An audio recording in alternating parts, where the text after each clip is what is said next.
About the white car that we've been interested in. We're looking for that car because we believe through our investigation that that car was in the area during the time of the murders. And we also believe that the occupant or occupants may have seen something. They may not know they have seen something. So we specifically want to talk to them and we want to know who they are and what they might know or might be able to contribute to the investigation. We continue because the police released this full 45-minute body cam footage from the early morning hours on the day of the killings. I believe it's from plainclothes officers who are basically issuing citations to minors for alcohol. What is this video? What does this video exactly show, and what have police said about it? Because a lot of people have made a lot about this video.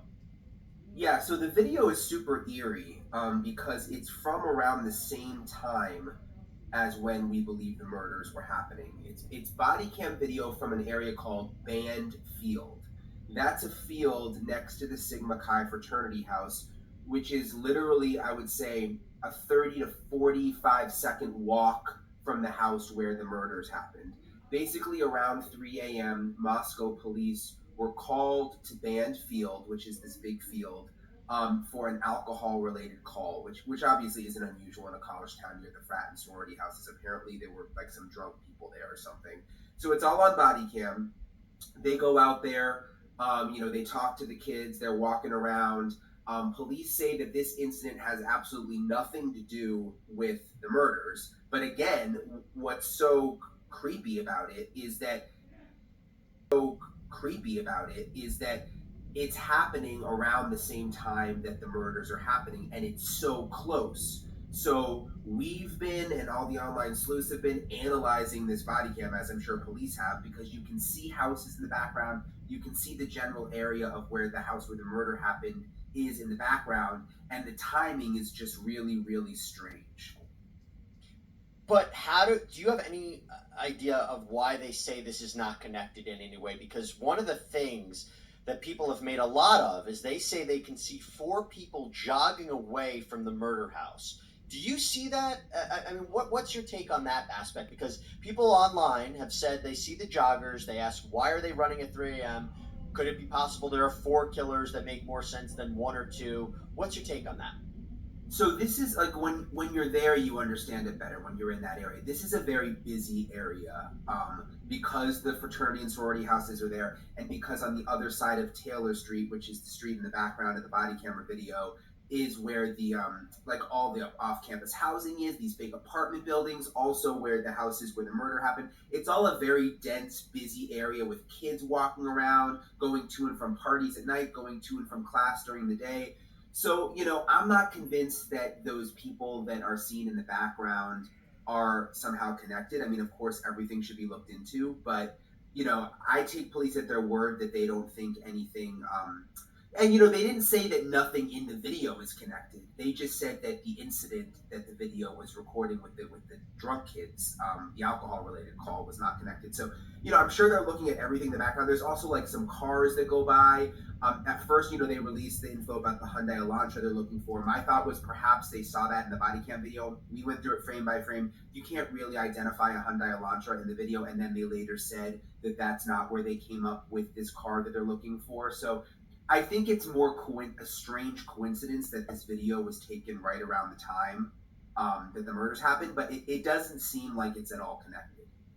We'll get to the car in a second. Do you know why they released the body cam video? I mean, do you plan on asking follow-up questions about this in terms of have you identified all of the people in the video? Do we know who the joggers are? Do we know anything more about the people that were stopped by police officers? I imagine people have more questions about this, and I wonder if the police is willing to share more information about it because they seem to be okay with releasing the body cam footage for whatever purpose. Yeah, so they released it because we put in a Public Records Freedom of Information Act for it. We went back through, so like online, you can go through all the police calls in Moscow, and they're very generic entries, but you can see them all. So we went back through, of course, the night and early morning of the murders to see like what else was going on in Moscow. Saw this call that at Bandfield, which is right next to, not next to, but very, very close to where the murders happened. So we really zeroed in on that, reported on it, only had limited information that it was an alcohol call, put in the records request, and that's how the body cam ended up getting released. And again, like, they are being so careful about what they release with it related to the murder investigation. Like, we put in all sorts of requests and we get nothing right now. The fact that they even released this body cam, I think, shows that they really believe it is not part of the investigation. Welcome back to my mental health and crime channel. My name is Huda London. This is for educational purpose only. The fact that the police release the body cam footage at Banfield without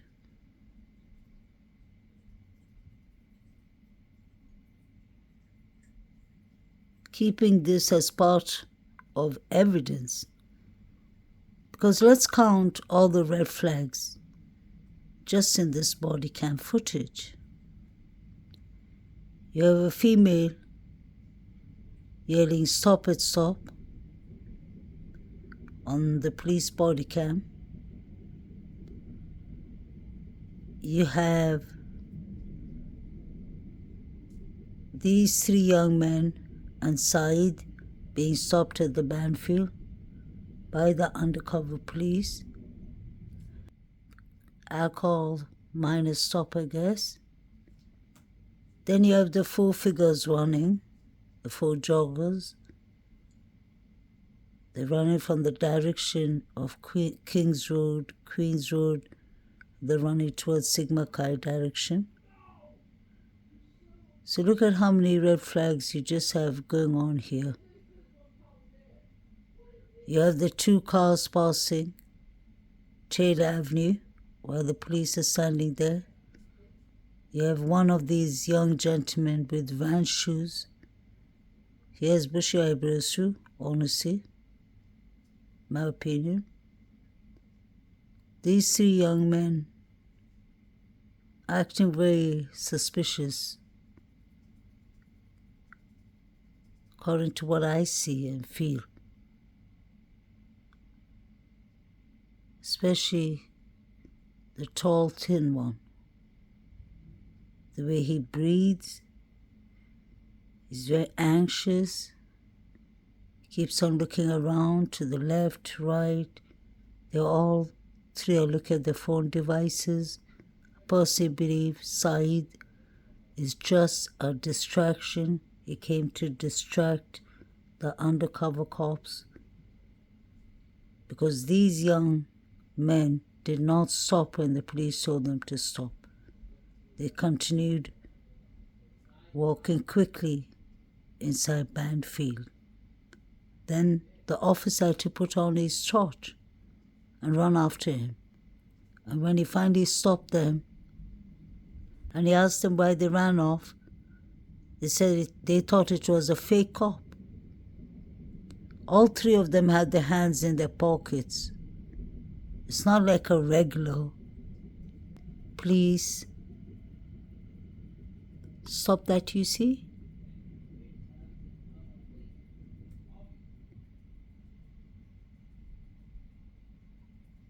The four joggers running and the cars driving by Taylor Avenue should all be part of the timeline. And all that is happening on Banfield makes sense with the previous timeline, 3 to 4. In fact, the couple was between 2:10 to 2:25, something like that, I believe. Somewhere after 2 a.m. Like Stacey Chapin said, 2 a.m. is the hardest time for our family. I don't believe these four joggers were stopped at all. And the four joggers lines up with the 4chan. Isn't that strange? They said they were going to do it in 19 minutes. No guns. They said it was loud.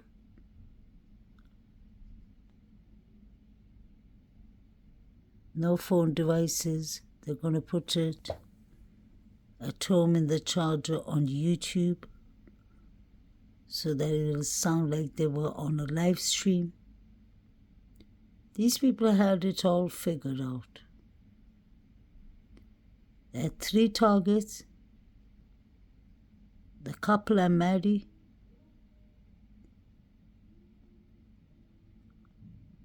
But yet again, let's not forget, Katie had to be someone's target. Doesn't really sound proper to say that, but it's the truth. Because it makes sense with the fact that Katie had a stalker. Mark Furman, the police officer, the former detective in Los Angeles, the one with the glove and O.J. Simpson.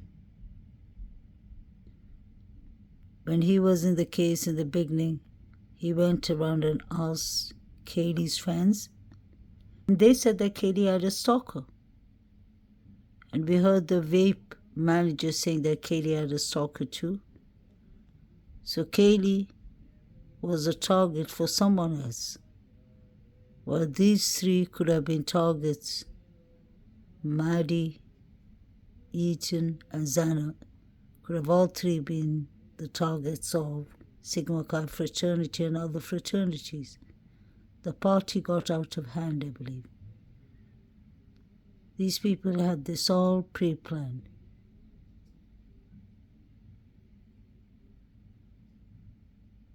Everything that's going on at the grub truck says a lot. And the Banfield. That the murders happened, but it doesn't seem like it's at all connected. We'll get to the car in a second. Do you know why they released the body cam video? I mean, do you plan on asking follow-up questions about this in terms of have you identified all of the people in the video? Do we know who the joggers are? Do we know anything more about the people that were stopped by police officers? I imagine people have more questions about this, and I wonder if the police is willing to share more information about it, because they seem to be okay with releasing the body cam footage for whatever purpose. Yeah, so they released it because we put in a Public Records Freedom of Information Act for it. We went back through, so like online you can go through all the police calls in Moscow, and they're very generic entries, but you can see them all. So we went back through, of course, the night and early morning of the murders to see like what else was going on in Moscow. Saw this call that at Bandfield, which is right next to, not next to, but very, very close to where the murders happened. So we really zeroed in on that, reported on it, only had limited information that it was an alcohol call, put it. So if the police records showed that this was one of the only activities, I guess, happening around those timings that the police were called for,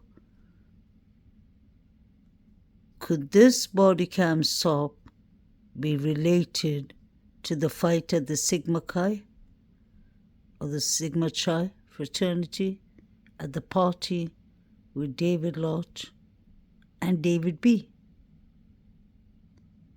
Let's not forget, it was said that DM heard rummaging upstairs, and she thought it was the Sigma Chi fraternity boys.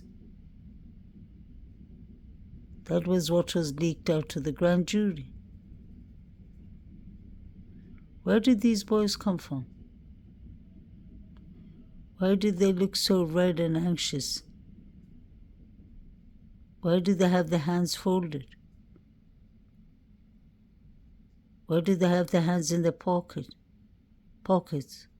Why didn't they stop when the police asked them to stop? Why did they keep on walking quickly in the field? Could they have thrown something in the field? Those are all legit questions to ask. I've never found Banfield to be right. I've done so many clips on the Banfield and the grub truck from the very beginning, because there are things that I noticed that never made sense. The pictures they're watching, calling out Xana's name at 2 a.m. in the night. Nothing did make sense. The 4 figures running. You have 3 unidentified male DNAs found in the house, inside and outside. The front door was left wide open. Brian Christopher Koberger couldn't have done this by himself within 15 minutes. He's a professor. He ain't a hitman. Doesn't make sense. 2:55. That is 3 minutes after Maddie made the final call, or Kaylee made the final call to Jack D. And right before that, we hear a female yelling, "Stop it, stop." There's a lot going on that night. Pay attention to the one in the middle. He's the one who I say is wearing female clothes on. His pants are too tight. Pay attention to his Vans shoes. These three were running away from the police, jogging away, walking away quickly, whatever you want to call it. They did not stop for the police. What were they hiding? What did they throw in the field? What could they have thrown? Where did Saeed come from? Saeed used to party and chill with Zana.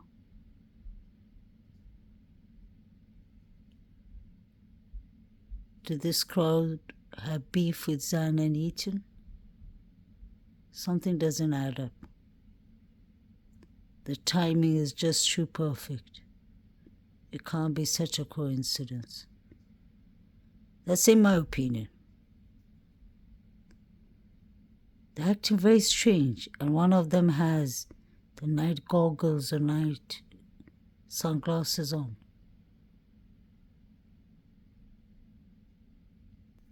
I think the beef fight allegedly that happened that night at the Sigma Chi fraternity lines up, adds up with the 4chan, definitely. Lott, David Lott, David B, there's Berry, and Zana were all beefing each other. Zana and her boyfriend was beefing these two Davids upstairs. The one with the glasses, David B, had fantasies of an unaliving, allegedly.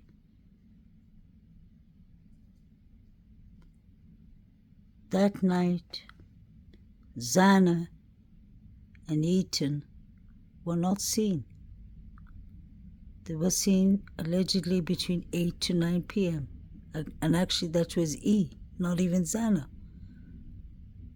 He was at the party with his sister Maisie and his brother Hunter, and Maisie's roommate. So where was Zana that night?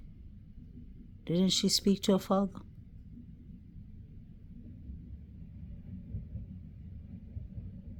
Their targets were Zana, E, and Maddie. Kaylee was somebody else's target, definitely. These people have been planning it for a very long time.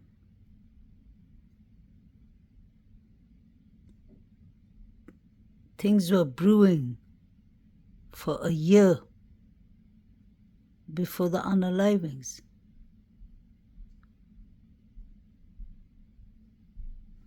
We did see David Lott, Dirty South, at the grub truck, with his hands in his pocket and the yellow hoodie. He was looking at Maddie and Kaylee. They didn't even notice he was behind with his two buddies.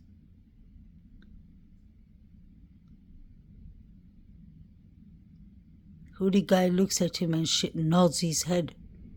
These people know each other. Something was going on that night. Showalter, John, Jack, Rogers, Showalter clearly said, you know they're going to get you for that, Maddie. If you plus all these things together, we're closer to a result. DM heard rummaging upstairs. You can see it in the third paragraph. But the roommates heard rummaging upstairs. It had to be the fraternities.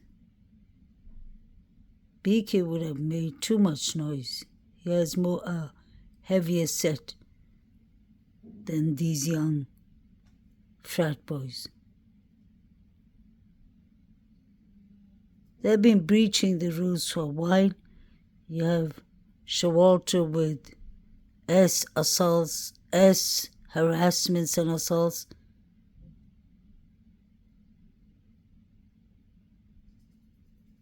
Who was kicked out of his fraternity,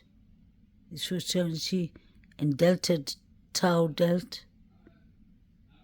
You have really weird behaviors going on.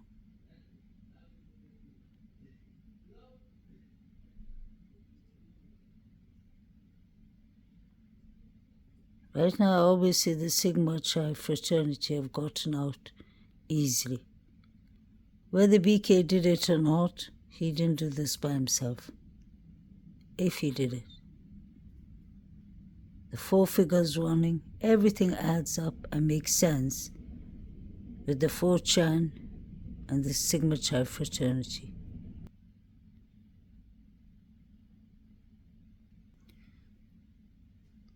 David Lodge and David B. cleared their social media 2 weeks before the unalivings and 2 weeks after the unalivings. And the Sigma Chi fraternity took their whole social media back to 2018. You couldn't see anything after 2018, right after the unalivings. There was so much obvious clues that we could see red flags right in front of our face. That's why I've never turned away from the fraternities and the surviving roommates, in my opinion. This is an inside job. They all worked on it together. It's impossible. They didn't hear anything for 8 hours and didn't call the police.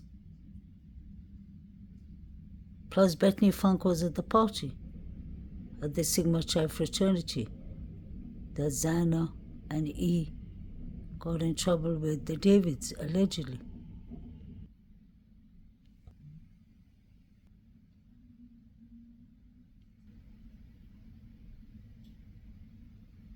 Rest in peace, Zana and E. Please like, share, and subscribe.